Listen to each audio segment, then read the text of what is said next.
नमस्कार। प्राइम समाचारमा स्वागत छ। म सरोज कोइराला। म दृष्टिवाणी थिताल। सुरु गरौँ अहिलेसम्मका प्रमुख समाचारबाट। चुनावमा गठबन्धनबारे देउबा र प्रचण्डको एउटै स्वर। तीनवटै निर्वाचनमा सत्तारूढ दलबीच तालमेल हुने स्पष्ट। भरतपुर महानगरको विवाद बढ्ने संकेत। कंग्रेसमा देउवामाथि दबाव बढाउँदै शेखर समूह। नेविसंघ र तरुण दलको अध्यक्ष चयन एकलौटी भएको भन्दै आपत्ति। केन्द्रीय समिति बैठकमा सशक्त आवाज उठाउने। केन्द्रीय स्तरबाट गठबन्धन नगर्ने एमालेको निष्कर्ष। स्थानीय तहले भने तालमेलको निर्णय लिन सक्ने। वाम गठबन्धन असम्भव। फुटको घाउ जिर्दै पहिलो दल हुने दावी। चुनाव नजिकिएसँगै जिल्ला जिल्लामा राजनीतिक चहल पहल बढ्दो। विराटनगरका मेयरले प्रतिबद्धता अनुसार काम नगरेको गुनासो। वीरगञ्जमा उम्मेद्वार बन्न दौडधुप। सरकारकै उदासीनताका कारण क्षयरोग नियन्त्रणमा असफल। अझै 70% भन्दा बढी सम्पर्क बाहिर। वर्षेनी 16,000 को मृत्यु। उपचार सहज बनाउन माग। उत्तर कोरियाले प्रतिबन्धित अन्तर्महादेशीय क्षेप्यास्त्र परीक्षण गरेको दक्षिण कोरियाको आरोप। झण्डै 1100 किलोमिटर टाढासम्म उडेको जापानको दावी। र नेपाल र पीएनजी बीचको एक दिवसीय अन्तर्राष्ट्रिय क्रिकेट शुक्रबार काठमाडौँमा हुँदै। सिरिजमा युवा क्षमतावान खेलाडीहरूलाई मौका दिने प्रशिक्षकको भनाइ।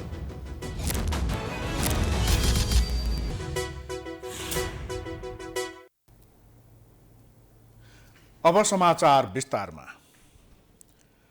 प्रधानमन्त्री शेरबहादुर देउवा आज दिनभरि गण्डकी प्रदेशमा व्यस्त भए।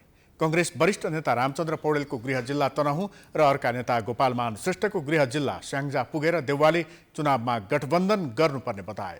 देउवाले पार्टीभित्र गठबन्धनको विरोधका बीच 5 दलीय गठबन्धन चुनावसम्म कायम रहने स्पष्ट पारेका छन्। एक रिपोर्ट। प्रधानमन्त्री शेरबहादुर देउवाले वर्तमान 5 दलीय गठबन्धनलाई चुनावसम्म बचाएर लैजानुपर्ने अहिलेको आवश्यकता रहेको बताएका छन्। नेपाली कांग्रेस तनहुँले बिहिबार पार्टी कार्यालयमा आयोजना गरेको स्वागत कार्यक्रममा बोल्दै प्रधानमन्त्री देउवाले लोकतन्त्र बचाउनका लागि पनि गठबन्धन आवश्यक रहेको उल्लेख गरेका हुन्। प्रधानमन्त्री देउवाले लोकतन्त्र र प्रजातन्त्र बचाउनका लागि गठबन्धनका दलको योगदान रहेको उल्लेख गरे। प्रधानमन्त्री देउवाले आगामी वैशाख 30 गते हुने स्थानीय तह निर्वाचनमा पार्टीलाई जिताउन एक ढिक्का भएर लाग्न आग्रह गरे। नेपाली कांग्रेसका वरिष्ठ नेता रामचन्द्र पौडेलले लोकतन्त्रको आन्दोलनमा तनहुँको भूमिका सदैव उच्च रहेको उल्लेख गरे। पार्टी कार्यालयको कार्यक्रमपछि देउवाले 8औं तनहुँ महोत्सवको उद्घाटन गर्न पुगेका थिए। चैत 20 गतेसम्म हुने महोत्सव ब्यास नगरपालिका स्थित बेपी वनवाटिकाको खुला मैदानमा सुरु भएको हो। प्रधानमन्त्री देउवाले आर्थिक, सामाजिक, कला संस्कृति, रोजगार लगायतका पक्षमा महोत्सवले भूमिका खेल्ने विश्वास व्यक्त गरे। 8औं तनहुँ महोत्सवले जिल्लामा आर्थिक तथा सामाजिक क्षेत्रको विकास आयामलाई थप उजागर गर्नका साथै रोजगारी सृजना गर्ने मुलुकको अर्थतन्त्रलाई समेत महत्त्वपूर्ण योगदान पुर्याउने विश्वास लिएको छ। स्वदेशी तथा विदेशी गरी करिब 5 लाख दर्शकहरूले तनहुँ महोत्सव अवलोकन गर्ने अनुमान गरिएको छ। देउवाले महोत्सव उद्घाटनपछि सम्बोधन गर्दै गर्दा हावाहुरी आएको थियो। पानी सहितको हावाहुरीले महोत्सव स्थलका संरचना ढलेका छन्। आजै बिहान देउवाले तनहुँमा निर्माणाधीन 140 मेगावाट जलविद्युत आयोजनाको स्थलगत निरीक्षण भ्रमण गरेका छन्। बाँध लगायतका पहिलो प्याकेजका संरचना निर्माण स्थल र निर्माणाधीन भूमिगत विद्युत गृहको निरीक्षण गरेका छन्। देउवाले स्थानीयलाई आयोजना निर्माण कार्य सम्पन्न गर्न निर्देशन दिएका छन्। त्यसअघि प्रधानमन्त्री देउवाले सिङ्जामा चापाकोट नगरपालिकाको नवनिर्मित भवनको उद्घाटन कार्यक्रममा वैशाख 30 गतिको स्थानीय तह निर्वाचन सफल बनाउन सबैलाई आग्रह गरेका थिए। प्रधानमन्त्री देउवाले शान्ति र भय रहित वातावरणमा चुनाव गराउन सरकार प्रतिबद्ध रहेको र त्यही अनुसार तयार भइरहेको जानकारी गराए। निर्वाचन आयोगले निष्पक्ष ढङ्गले काम गरिरहेकाले शङ्का उपशङ्का गर्नुपर्ने अवस्था नरहेको उनले बताए।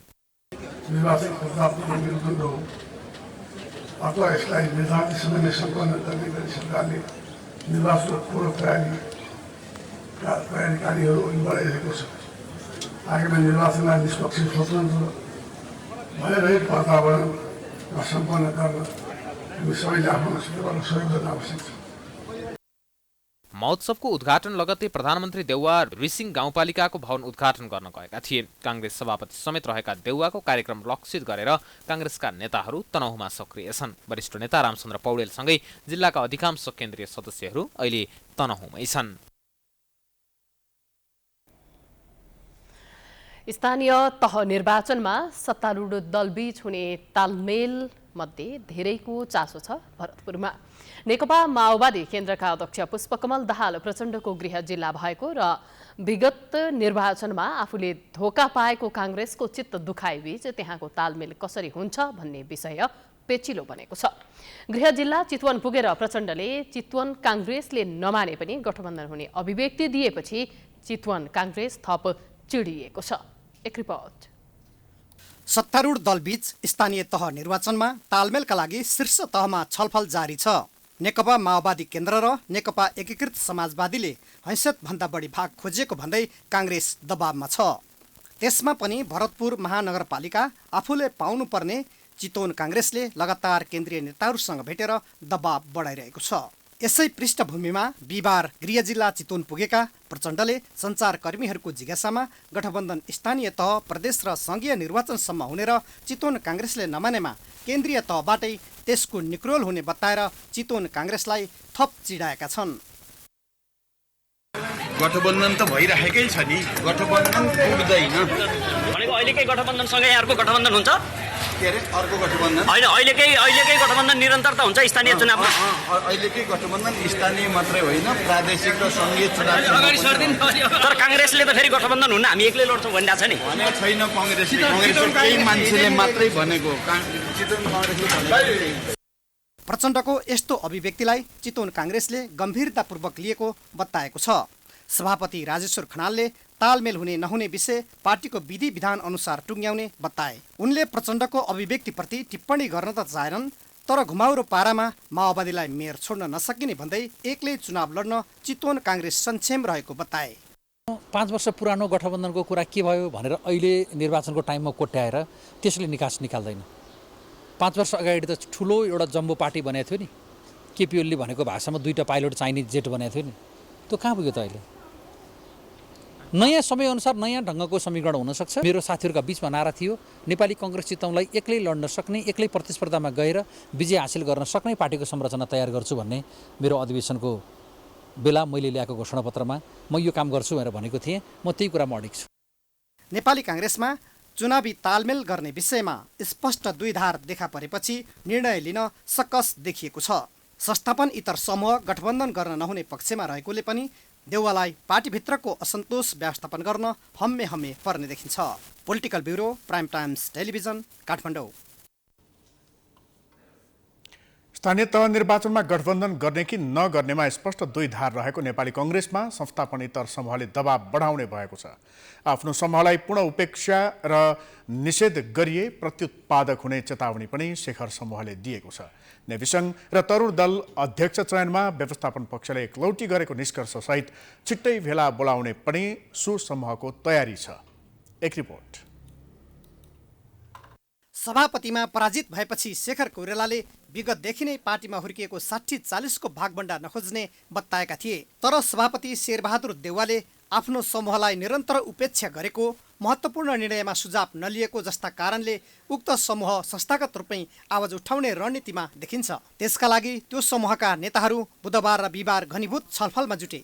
बिहान नेता शेखर कोइरालालाई भेटे पनि बेलुका एकलौटी ढङ्गले सभापति देउवाले नेपाल तरुण दल र नेपाल विद्यार्थी सङ्घमा अध्यक्ष तोकेपछि शेखर समूह थप सशङ्कित बनेको छ। बिहिबार पनि बसेको सो समूहका नेताहरूको भेलाले नेविसङ्घ र तरुण दलमा एकलौटी गरिएको भन्दै छुट्टै भेला बोलाउने र केन्द्रीय समिति बैठकमा सशक्त आवाज उठाउने निष्कर्ष निकालेको छ। हामीले अपेक्षित परिणाम प्राप्त गर्न सकेनौँ भने त्यसको जिम्मा कसले लिने? पार्टीभित्र आन्तरिक परामर्श नहुने, आन्तरिक छलफल नहुने, होइन, एउटा समझदारी बनेर हामी अगाडि नबढ्ने, होइन, पार्टी चाहिँ नि नेतृत्वले चाहिँ सबैलाई समेटेर चाहिँ अगाडि नबढ्ने हो भने भोलि कुनै दुष्परिणाम आयो भने त्यसको जिम्मा कसले लिने? यो समूह देउवाले स्वविवेक प्रयोग गरी आफ्नो समूहलाई सम्मानजनक हैसियत दिन अनिच्छुक देखिएको ठहर गर्दै आफ्नो समूहका कार्यकर्ता बचाउन पनि संस्थागत दबावको रणनीतिमा पुगेको बताइन्छ। शेखर समूहले आगामी निर्वाचनमा आफ्नो समूहका नेता कार्यकर्तालाई टिकट दिने, भातृ संस्थाहरूलाई पूर्णता दिने विषयमा आफ्नो समूहको ठूलो उपस्थितिका लागि पनि दबाव दिन जरुरी ठानेको छ। कुनै पनि जीवन्त पार्टीमा गुट उपगुट हुनु स्वाभाविक भए पनि संस्थापनले सबै पक्षलाई समेटेर अगाडि बढ्दा पार्टीमा क्षति कम हुने बताउँछन् राजनीतिका जानकार प्राध्यापक डाक्टर तुलसी गौतम। आफ्नो मूल पार्टीको संरचना नबिग्रिने गरी पार्टीभित्रका सबै अब फ्याक्टरहरूलाई मिलाएर नेतृत्वले लानुपर्छ। नेतृत्वले जति मिलाएर लान सक्छ त्यति सफल हुन्छ। मिलाएर लान सकिएन भनेदेखि त्यो पार्टी दुर्घटनामा जान्छ, असफल हुन्छ। त्यसकारणले नेतृत्वले धेरै सजग भएर काम गर्नुपर्ने अवस्था छ। काङ्ग्रेसमा आन्तरिक गुटको प्रभावले भातृ संस्थाहरू लामो समयदेखि गठन हुन सकेका छैनन्। बुधबार मात्रै नेविसङ्घ र तरुण दलले तदर्थ समितिको अध्यक्ष पाए पनि सो निर्णय विवादमुक्त हुन सकेन। वर्षौंदेखि गुट उपगुटबाट गुज्रिएको काङ्ग्रेसमा यस विषयले फेरि संस्थागत रूप लिने देखिएको छ। सुशील कोइराला सभापति हुँदा देउवाले 40%, देउवा सभापति हुँदा रामचन्द्र पौडेलले 40% हिस्सेदारी पाउने गरेका थिए। काङ्ग्रेस फेरि 60-40कै भागबण्डाको रोगबाट ग्रसित हुन थालेको भन्दै राजनीति शास्त्रका जानकारहरूले काङ्ग्रेसमा दीर्घरोग नजाने भो भन्दै टिप्पणी गर्ने गरेका छन्। प्राइम टाइम्स एचडीका लागि क्यामेरामा राजेश ढकालका साथ हेमराज खड्का, काठमाडौँ। प्रधानमन्त्री शेरबहादुर देउवा चैत्र तेस्रो साता भारत भ्रमणमा जाने भएका छन्। प्रधानमन्त्री देउवाले चैत्र 18 देखि 20 गतेसम्म भारत भ्रमण गर्ने कार्यक्रम तय भएको हो। देउवालाई समकक्षी नरेन्द्र मोदीले भारत भ्रमणको निमन्त्रणा गरेका छन्। भ्रमणका क्रममा प्रधानमन्त्री देउवा र भारतीय प्रधानमन्त्री मोदीले संयुक्त रूपमा जनकपुर जयनगर रेल सेवा शुभारम्भ गर्ने तयारी रहेको छ। प्रधानमन्त्री देउवाको भारत भ्रमणको बारेमा परराष्ट्र मन्त्रालय र नेपाल स्थित भारतीय दूतावास बीच समन्वय भइरहेको छ। यसअघि पुसमा नै देउवा भारत भ्रमणमा जाने तयारी भएको थियो, तर कोभिडका कारण अन्तिममा आएर कार्यक्रम रद्द भएको थियो। देउवा भारत जानु अघि चीनका स्टेट काउन्सिलर तथा विदेश मन्त्री वाङ यी 3 दिने भ्रमणका लागि नेपाल आउँदैछन्। परराष्ट्र मन्त्री नारायण खड्काको निमन्त्रणामा चिनिया मन्त्री यी शुक्रबार नेपाल आउन लागेका हुन्। चिनिया विदेश मन्त्रीको भ्रमण लगतै देउवा भारत जान लागेका हुन्।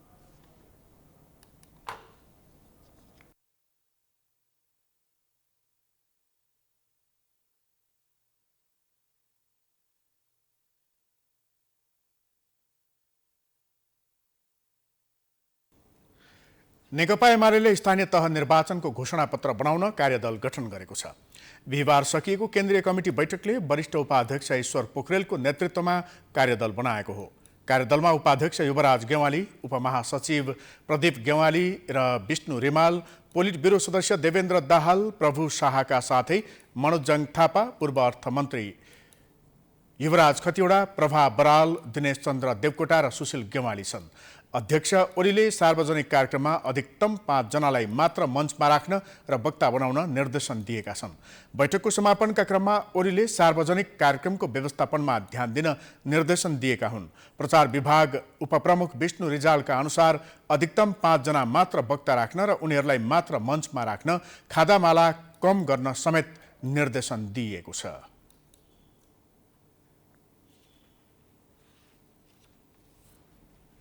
कार्यक्रमहरूलाई प्रभावकारी, कमिटीहरूलाई प्रभावकारी बनाउनको लागि सार्वजनिक कार्यक्रमहरूमा अधिकतम 5 जना वक्ता कायम राख्ने, मञ्चमा वक्ताहरूलाई मात्रै आसन ग्रहण गराउने, माला र खादाहरूको अत्याधिक प्रयोगमा रोक लगाउने जस्ता केही देख्दाखेरि प्राविधिक लाग्ने तर व्यवस्थापनको हिसाबले हाम्रा भद्दा कार्यक्रमहरूलाई छरितो बनाउनका लागि उपयुक्त निर्देशनहरू पनि अध्यक्षले दिनुभएको छ।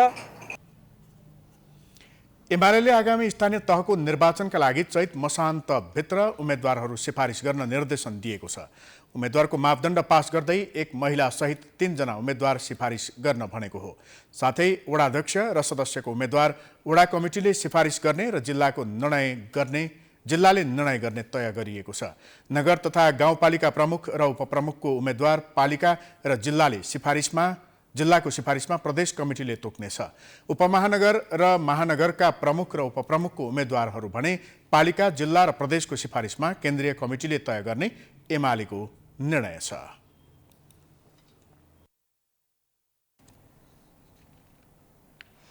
सत्ता गठबन्धन तालमेल सहित चुनावमा होमिने अन्तिम तयारीमा छ, तर यसै पनि विभाजित अवस्थामा रहेको नेकपा एमाले भने एक्लै निर्वाचनमा जाने तयारीमा जुटेको छ।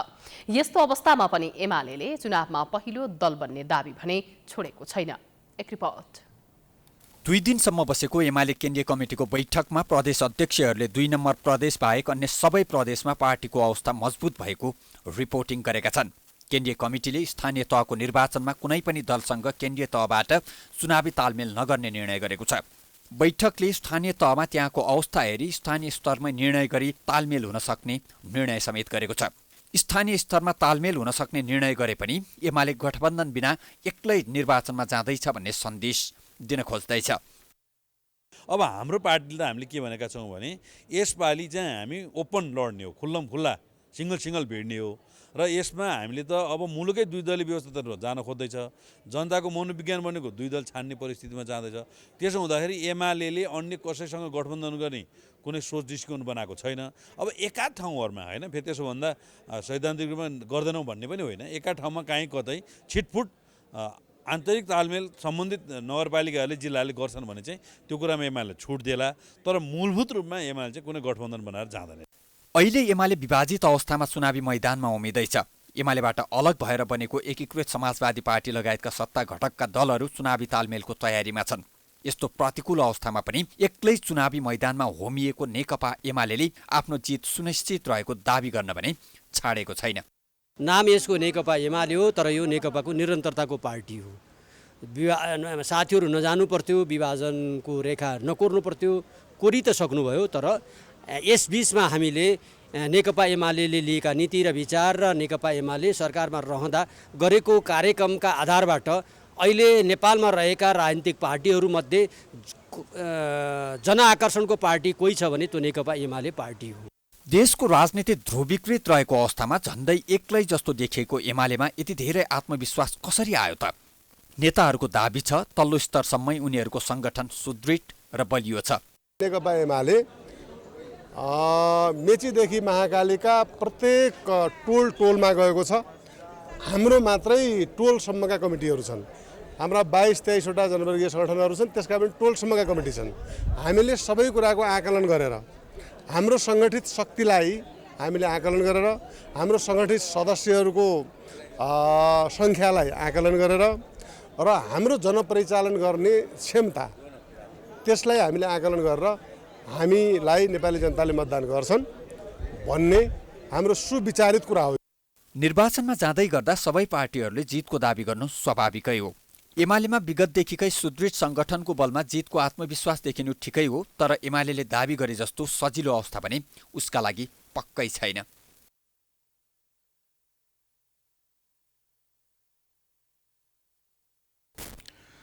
भोलिदेखि चिनिया विदेश मन्त्री वाङ यीको नेपालको 3 दिने भ्रमण सुरु हुँदैछ।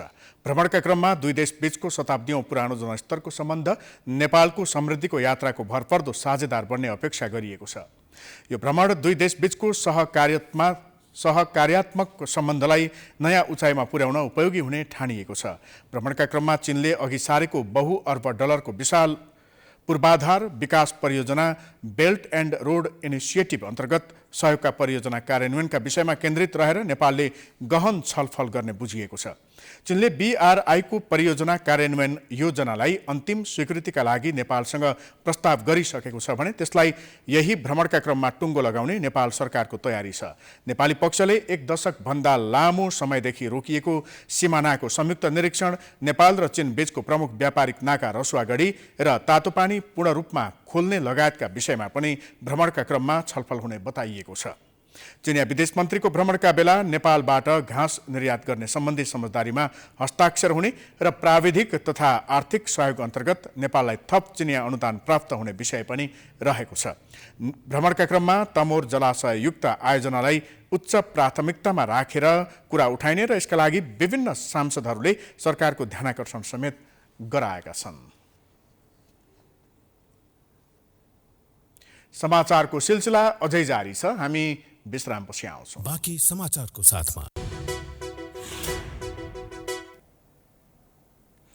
विश्रामपछि स्वागत छ। अब बाँकी समाचार। स्थानीय तह निर्वाचनको मिति घोषणा भएसँगै प्रदेश 1 को राजधानी विराटनगर महानगरपालिकाका जनप्रतिनिधिको 5 वर्षीय कार्यकालको समीक्षा हुन थालेको छ। कांग्रेसको तर्फबाट मेयर र उपमेयरमा विजयी भएका भीम पराजुली र इन्दिरा थापाको 5 वर्षीय कार्यकाल जनमुखी र विकासमुखी हुन नसकेको स्थानीयको गुनासो छ। एक रिपोर्ट। स्थानीय तहको निर्वाचनको मिति घोषणा भएसँगै जनप्रतिनिधिको कार्यकालको विषयमा समीक्षा हुन थालेको छ। प्रदेश 1 को राजधानी विराटनगर महानगरमा गएको स्थानीय तहको निर्वाचनमा काङ्ग्रेसबाट भीम प्राजुली मेयरमा निर्वाचित भएका थिए। महानगरमा निर्वाचित प्राजुलीले निर्वाचन अघि घोषणा पत्रमा उल्लेख भए अनुसार काम हुन नसकेको स्थानीयले गुनासो गरेका छन्। 19 वटा रहेको विराटनगर महानगरमा नेपाली काङ्ग्रेसले 7 वटा सहित मेयर र उपमेयर पदमा विजय हासिल गरेको थियो। काङ्ग्रेसकै नेतृत्वमा शान्ति र संविधान, काङ्ग्रेसकै नेतृत्वमा समृद्धिको अभियान नारा लिएर चुनावमा होमेका उनीहरूले 40 बुँदे घोषणापत्र सार्वजनिक गरेका थिए। हामीले नगरवासीहरूलाई भनेका छौँ, यदि विराटनगरमा हाम्रो नेतृत्व जाँदै गर्दा कुनै भ्रष्टाचारको कुरा उठ्यो भने पनि हामी तत्कालै राजीनामा दिन्छौँ, म त्यो पूरण गर्न चाहन्छु। यो सार्वजनिक सभा र हामी भ्रष्टाचार गर्दैनौँ, गर्न पनि दिँदैनौँ, यो प्रतिबद्धता व्यक्त गर्न चाहन्छु। त्यो इमान्दारिता, त्यो सुशीलता लाइनलाई अगाडि बढाउन हामी अगाडि बढेका छौँ। तपाईँ विश्वास गर्नुहोस्। तर मेयर प्राजुली र उपमेयर कार्कीले तयार पारेको घोषणा पत्रका योजना अहिले अल्पत्र छन्। घोषणा पत्र हेरेर मत दिएका जनतामा निराशा छाएको छ। आश्वासन मात्र दिने नेतालाई अब भोट नदिने उनीहरू बताउँछन्। सबै गाह्रो छ, हिँड्नु बाटो पनि छैन होइन। अब पुल बनाउँछु भन्नुभयो पहिले, खै त जुनै पनि पार्टी आए पनि पुल बनेको छैन। अब जहाँ पनि हामीलाई हिँड्न गाह्रो, अब हस्पिटल जान भयो होइन, बिमारी हुँदाखेरि जान गाह्रो भइरहेको छ। सबै कुरोको असुविधा छ क्या। अब भोट माग्न आउँछन्, हामी यो गरिदिन्छौँ, हामीले भोट हालिदिनुहोस्, हामी गरिहाल्छौँ नि भन्छन्, अनि भोट जित्छन्, जान्छन् आफ्नो ठाउँमा, गएपछि फर्केर आउने होइनन्। जोगबनी किमाथाङका सडक निर्माणलाई युद्धस्तरमा लैजाने गरी पहल गर्ने भनिए पनि सडक विस्तारमा महानगरभित्र नै समस्या सिर्जना भएको हो। रिङ रोड निर्माण प्राथमिकतामा राखेर दात्री निकायहरूसँग सम्झौता गरी विराटनगरलाई अत्याधुनिक समृद्ध सहर बनाउने कार्य अल्पत्र छ। सुकुम्बासी समस्या समाधान गर्ने आश्वासन गरेका जनप्रतिनिधिले सुकुम्बासीको नै उठिवास लगाएको उनीहरूको गुनासो छ। अब नेताहरूलाई के भन्न चाहनु, हामीलाई थान्को लगाइदेऊ, ठेकाना लगाइदेऊ, हामी भोट मिलेर दिन्छौँ, ठेकाना लगाइदिनु भने भोट दिँदैनौँ न। यस्तो सरकार चुनेर हामीले के गर्नु? जब हाम्रो माथि केही उपाय छैन भने सरकारै चुनेर हामी के गर्नु? उसलाई हात खुट्टा धोएर पानी पिएर त हाम्रो जिन्दगी जाँदैन, हामी बच्न सक्दैनौँ। विराटनगर महानगरपालिकाका मेयर प्राजुलीले भने 5 वर्षमा विकास निर्माणका धेरै काम भएको दावी गरेका छन्। महानगरपालिकाले पहल गरेर सङ्घ र प्रदेशसँग गर्ने योजनाहरू मैले छुट्याएको छु। दात्री निकायसँग विभिन्न सङ्घ संस्थासँग सहकार्य गर्ने योजनाहरू, निजी क्षेत्रमा सहकार्य गर्ने योजनाहरू मैले त्यहाँ घोषणापत्रमा छुट्याएको छु। त्यसर्थ महानगरपालिकाले गर्ने कुराहरूमा मैले लगभग हामीले चाहिँ 90% काम सम्पन्न गरेका छौँ भनेर भनेको छौँ। यो अर्थमा भनेको छौँ कि हामीले गर्न सक्ने योजनालाई मात्रै घोषणापत्रमा समेटेका छौँ। जुन कुरा हामीले सकेका छौँ त्यसलाई पहल गर्ने, सङ्घलाई प्रदेशमा पहल गर्ने भनेको छौँ। जुन कुरा चाहिँ मैले विभिन्न सञ्चार माध्यमले यो कुराको जानकारी गराएको छु। महानगरपालिकाका मेयरले आफ्नो कार्यकालमा धेरै काम भएको र आफ्नो कार्यकाल सफल भएको दावी गरे पनि जनता भने मेयरको भनाइ स्वीकार्न तयार छैनन्। महानगरपालिकामा निर्वाचित जनप्रतिनिधिहरूले 5 वर्षमा जनताले अपेक्षा गरे अनुसार काम गर्न नसकेको गुनासो बढेको छ। आगामी वैशाख 30 गते स्थानीय तहको निर्वाचनको मिति घोषणा भएसँगै वीरगञ्ज महानगरको उम्मेद्वारका आकांक्षी बढ्दै गएका छन्। जनता समाजवादी पार्टीबाट वीरगञ्ज महानगरमा निर्वाचित मेयर विजय कुमार सरावगी एमाले प्रवेश गरेसँगै वीरगञ्ज महानगरमा उम्मेदवारीको नयाँ तरङ्ग पैदा भएको छ। एक रिपोर्ट।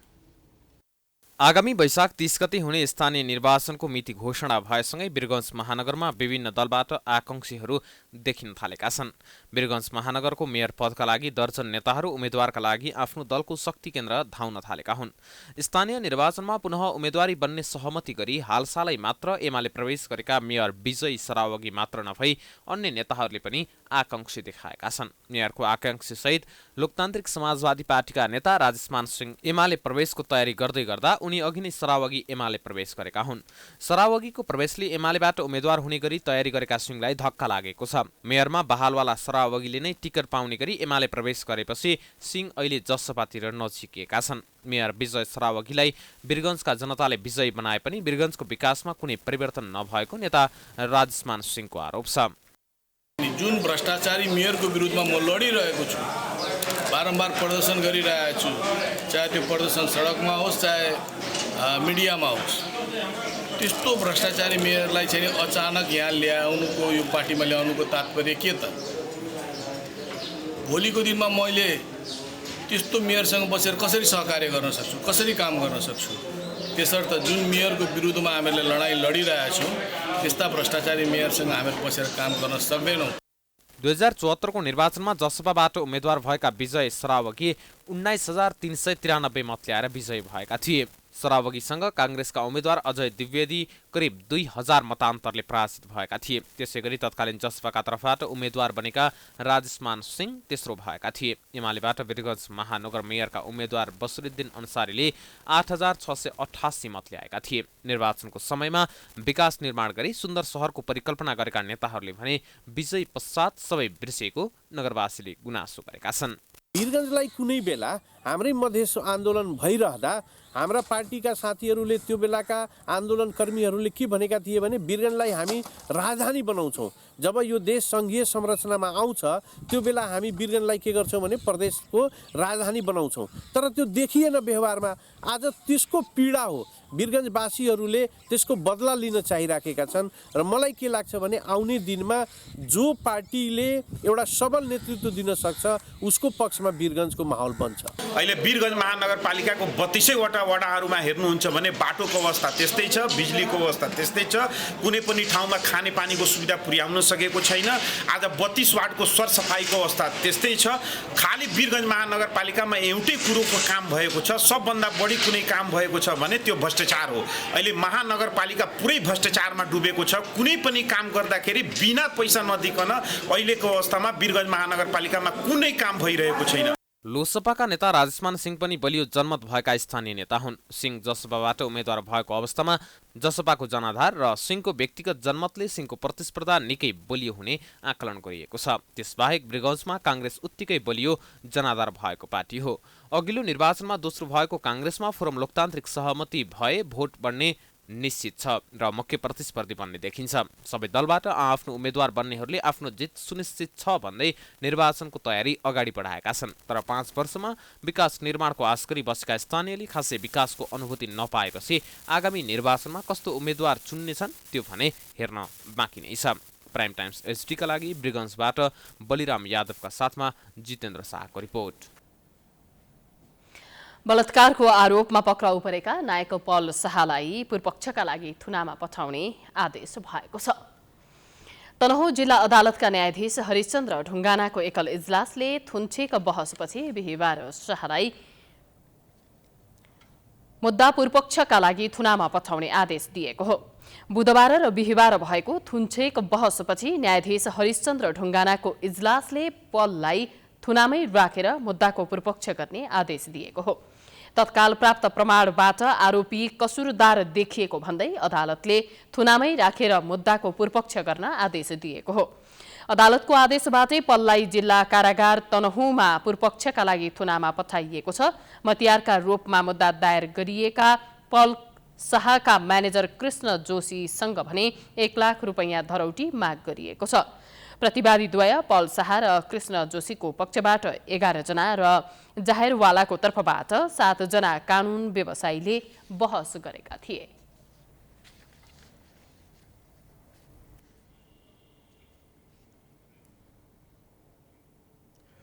नेपालमा प्रत्येक वर्ष 69,000 दरले क्षयरोगी बढिरहेका छन्। अझै पनि 75.48% क्षयरोगका बिरामी उपचार सम्पर्कबाट बाहिर छन्। करिब 16,000 जनाको प्रतिवर्ष क्षयरोगबाट मृत्यु हुने गरेको छ। तर क्षयरोग नियन्त्रणका लागि सरकारले प्रभावकारी नीति लिन सकेको छैन। एक रिपोर्ट। बिहिबार विश्व क्षयरोग दिवस मनाइयो। हरेक मार्च 24 का दिन मनाइने यो दिवस नेपालमा पनि मनाइएको हो। नेपालले दिवसको नारा क्षयरोग अन्त्यका लागि लगानी बढाउँ जीवन बचाउँ तय गरेको थियो। हरेक वर्ष दिवस मनाए पनि क्षयरोग उन्मूलनका लागि सरकारी नीति सफल हुन सकेको छैन। नेपालमा प्रत्येक दिन 191 जना क्षयरोगका नयाँ बिरामी थपिने गर्छन्। क्षयरोगकै कारण दैनिक 44 जनाको मृत्यु हुने गर्छ। बिरामीको अनुपात हेर्दा झण्डै 40,000 भन्दा बढी बिरामी उपचारको दायरामा आउन सकेका छैनन्। क्षयरोग कार्यक्रमका लागि जनशक्ति तथा यस रोगलाई लक्षित बजेट समेत कम हुँदा चुनौती बन्दै गएको छ। इन्भेस्टमेन्ट पुरा छैन। जति लेभलमा हाम्रो बिरामी संख्या छ, इस्टिमेटेड संख्या छ, जतिलाई हामीले पत्ता लगाउनु पर्ने हो, जतिलाई उपचार गर्नुपर्ने हो, सबैलाई अभियानकै रूपमा गर्यो भने इन्भेस्टमेन्ट चाहिन्छ। इन्भेस्टमेन्ट पुगेको छैन। अहिले नै तपाईले एक्जाम्पल रूपमा दिउँ, पाँच वर्षमा टिभी फ्री पालिका हामी अभियानमा छौँ। यसमा अहिले चाहिने 15 करोड रुपियाँ 22-25वटा पालिकालाई दिएको छ गभर्मेन्टले। तर हामीले इस्टिमेट गर्दै जाँदा 5 वर्षमा 8 अर्ब जति पैसा लाग्छ यदि सबैका पालिकालाई हामीले कभर गर्ने हो भने। हाम्रो बजेट अहिले कति छ? हाम्रो गभर्मेन्टको बजेट 71 करोड छ, त्यसमा पनि 21 करोड दात्री संस्थाको छ, 50 करोड जति हाम्रो छ। यदि हामीले प्रति वर्ष स्पुटम जाँच, खकार जाँच गर्ने कार्ट्रिज, जिन एक्सपर्ट कार्ट्रिज मात्रै किन्ने हो भने 3 लाख जति चाहिन्छ। 3 लाख कार्ट्रिज किन्नलाई कमसेकम 40-45 करोड लाग्छ। हाम्रो बजेटै पुग्दैन। वार्षिक रूपमा हजारौं बिरामी थपिते गर्दा सरकारले बनाएको उपचार केन्द्रलाई समेत स्तर उन्नति तथा प्राथमिकतामा राख्न सकेको छैन। हुन त सरकारले क्षयरोग लागेका बिरामीका लागि निशुल्क औषधि उपचारको व्यवस्था गरेको छ, तर अन्य ठाउँमा औषधि प्रतिरोधी क्षयरोगीको उपचार महँगो भएकै कारण सरकारले अझै प्राथमिकताका आधारमा लैजानुपर्ने बिरामीहरू बताउँछन्। गुर्खाबाट पोखरा गयो, गोरा चाहिँ टिभी रहेछ भन्थ्यो।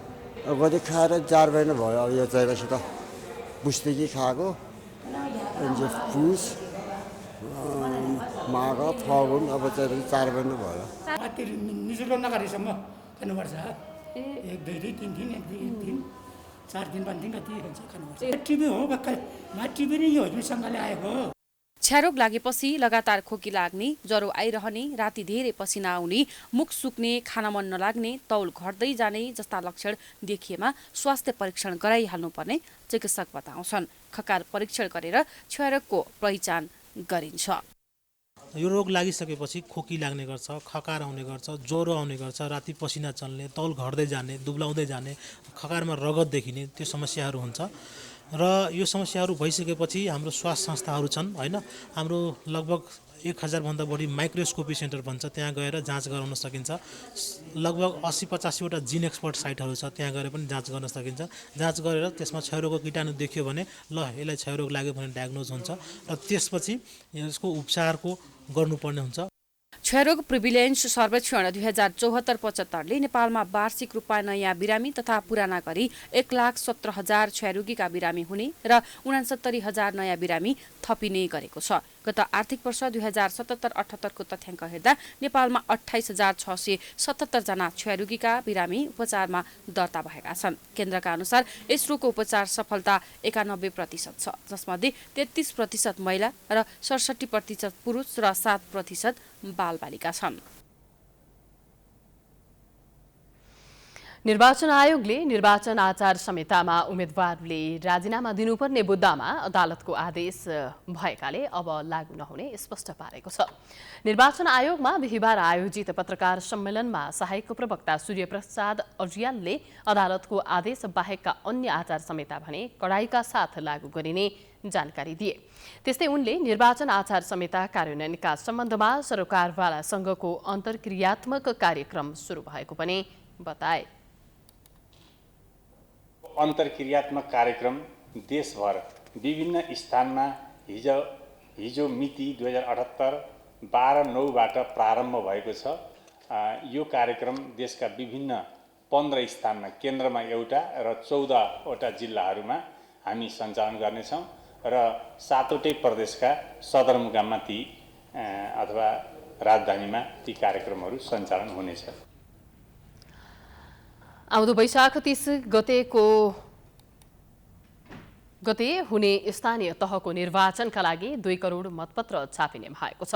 प्रवक्ता अर्यालले मतदाता भन्दा 10% बढी मतपत्र छाप्न लागि जानकारी दिएका हुन्। मतपत्र छाप्नका लागि 11 करोड रुपैयाँको कागज किनिसकिएको छ। मतपत्र छपाईका लागि जनक शिक्षा सामग्री केन्द्रसँग छलफल प्रक्रिया अघि बढाएको बताइएको छ। यद्यपि जनक शिक्षालाई दिने निर्णय भने भइसकेको छैन। यस्तै निर्वाचन आचार संहिता कार्यान्वयनका सन्दर्भमा देशका विभिन्न 15 स्थानमा आचार संहिता सचेतना कार्यक्रम सञ्चालन भइरहेको छ।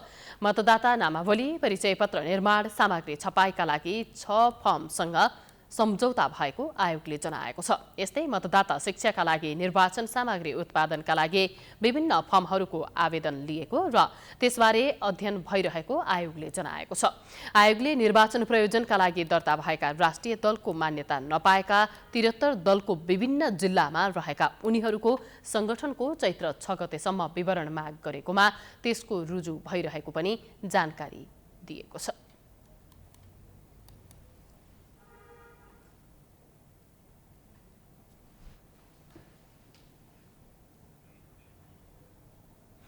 समाचारको सिलसिला जारी छ। हामी विश्रामपछि आउँछौँ। बाँकी समाचारको साथमा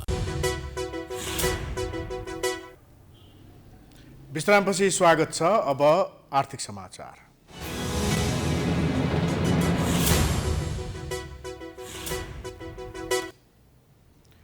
नेपाल विद्युत प्राधिकरणले हालसम्मकै उच्च मूल्य 38 रुपैयाँ प्रति युनिटमा भारतबाट विद्युत किनेर भए पनि नेपालमा लोड सेडिङ हुन नदिने भएको छ। 1-2 दिन औद्योगिक क्षेत्रमा विद्युत काटिएर सङ्कट परे पनि आज राति 12 बजेपछि कुनै पनि स्थानमा लोड सेडिङ नहुने नेपाल विद्युत प्राधिकरणको दाबी छ। एक रिपोर्ट। प्राधिकरणले बिहिबार पत्रकार सम्मेलन गरी भारतबाट प्रति युनिट 38 रुपैयाँमा बिजुली किनेर उद्योगलाई दिने जनाएको छ। महँगो दरमा भारतबाट बिजुली किनेर बिहिबार राति 12 बजेपछि औद्योगिक क्षेत्रमा आपूर्ति गरिने प्राधिकरणले जनाएको हो।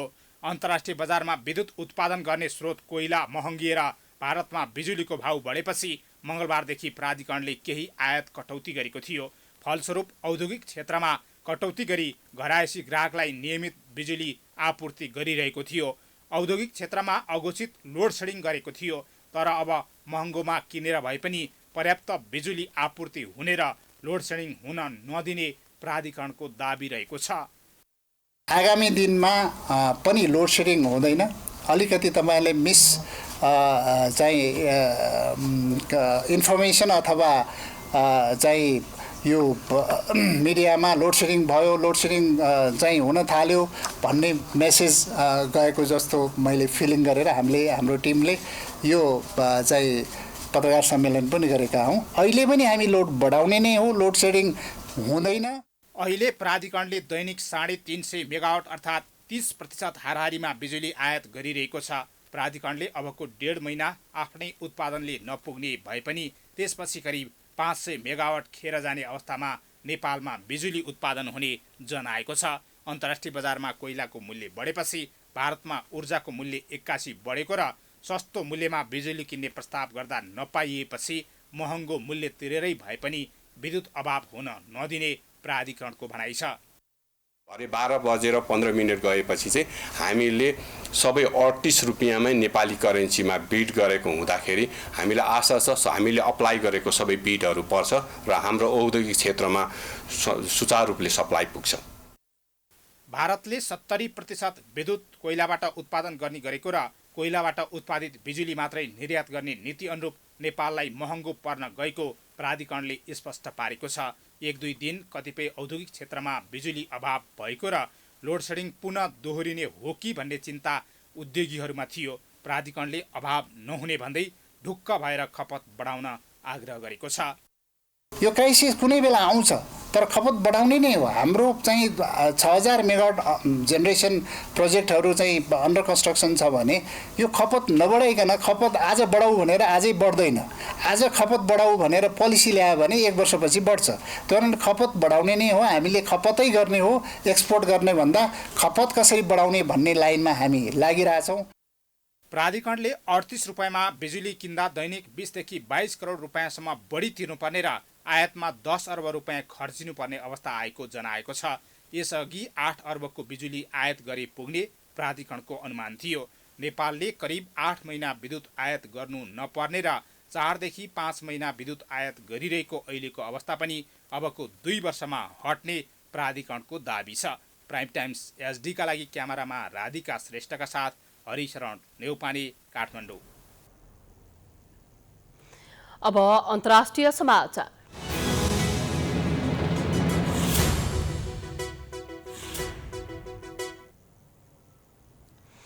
उत्तर कोरियाले एउटा प्रतिबन्धित अन्तर्महादेशीय क्षेप्यास्त्र आइसिबिएमको परीक्षण गरेको दक्षिण कोरियाले जनाएको छ। सन् 2017 यता पहिलो पटक उसले आइसिबिएमको परीक्षण गरेको हो। जापानी अधिकारीहरूका अनुसार उक्त क्षेप्यास्त्र अनुमानित 1100 किलोमिटर टाढासम्म उडेको थियो। 1 घण्टाभन्दा बढी समय उडेको उक्त क्षेप्यास्त्र जापानी जल क्षेत्रमा खसेको थियो। उत्तर कोरियाले पछिल्ला साताहरूमा एकपछि अर्को क्षेप्यास्त्रको प्रक्षेपण गरेको छ। तीमध्ये केही प्रक्षेपण आइसिबिएम प्रणालीको परीक्षणको रूपमा रहेको दक्षिण कोरिया र अमेरिकाले बताएका छन्। संयुक्त राष्ट्रसङ्घले ब्यालिस्टिक क्षेप्यास्त्र तथा परमाणुहरूको परीक्षण गर्न उत्तर कोरियामाथि प्रतिबन्ध लगाएको छ। यसअघि उत्तर कोरियाले गरेका त्यस्ता परीक्षणलाई लिएर राष्ट्रसङ्घले उसमाथि प्रतिबन्धहरू पनि लगाएको थियो।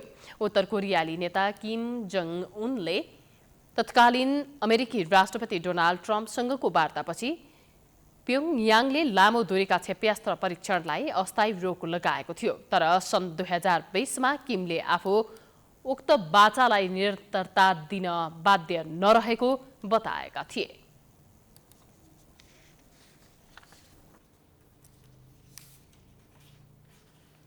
अब खेलकुद समाचार।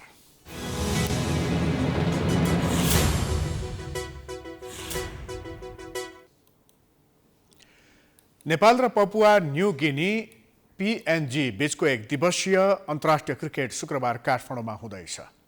काठमाडौँको कीर्तिपुर स्थित त्रिवी क्रिकेट मैदानमा हुने प्रतियोगिताको तयारी पूरा भएको नेपाल क्रिकेट संघ क्यानले जनाएको छ। बिहिबार काठमाडौँमा पत्रकार सम्मेलन गर्दै क्यानले पहिलोपल्ट बाइल्याटरल सिरिज आयोजना गर्ने लागेको भन्दै अन्तर्राष्ट्रिय क्रिकेट परिषद ICCले अनुमति दिएको जनाएको छ।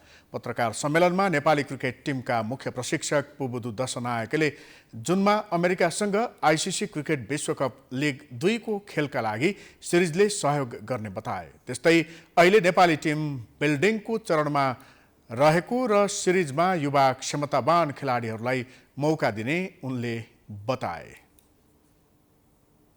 We all know that, like, the team is kind of in a building phase, and for us to play this tournament is so important before another main tournament coming up in USA in June. There are a lot of young talent in the country who I wanted to test them out. So for me as a coach, it's an opportunity for me to try to see what these youngsters, how they're going to play against the top team. त्यस्तै नेपालका कप्तान Sandeep लामिछानेले Papua new गिनीलाई नेपालमा स्वागत गर्न पाउँदा खुसी लागेको बताए। प्रतियोगिताले नयाँ खेलाडीलाई अवसर दिने उनले बताए। We're going to see some youngsters coming up and playing for Nepal, and not only right now, but maybe for a long journey. It's a good platform for all of us as a growing cricketing nation. We definitely would love to give everything from our side. TU मैदानमा नेपालले PNG-सँग शुक्रबार र शनिबार 2 अन्तर्राष्ट्रिय cricket खेल्नेछ भने सोमबारदेखि Nepal, PNG र Malaysia सम्मिलित T20 अन्तर्राष्ट्रिय श्रृङ्खला आयोजना हुनेछ। UAE-मा ICC क्रिकेट विश्वकप लिग 2 अन्तर्गत त्रिकोणात्मक एक दिवसीय श्रृङ्खला खेलेर नेपाल र PNG बुधबार मात्र काठमाडौँ आइपुगेको थियो।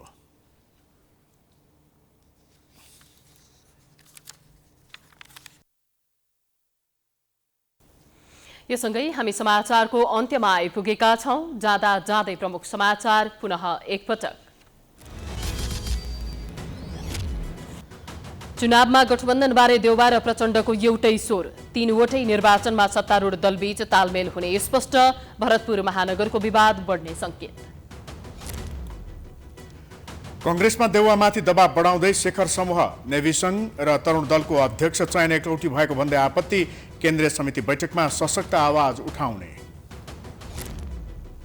केन्द्रीय स्तरबाट गठबन्धन नगर्ने एमालेको निष्कर्ष। स्थानीय तहले भने तालमेलको निर्णय लिन सक्ने वाम गठबन्धन असम्भव। फुटको घाउ चिर्दै पहिलो दल हुने दाबी।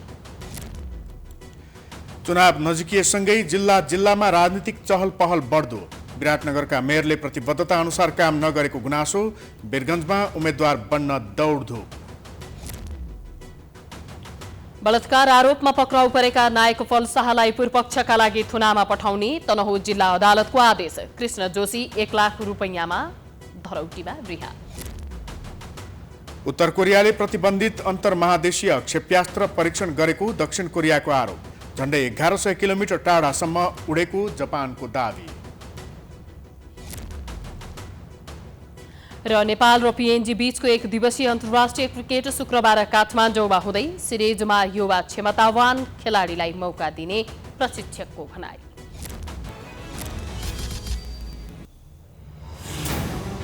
समाचार अहिलेलाई सकियो। यसपछिको प्रस्तुति जनता जान्न चाहन्छन् ऋषि धमलाको साथमा।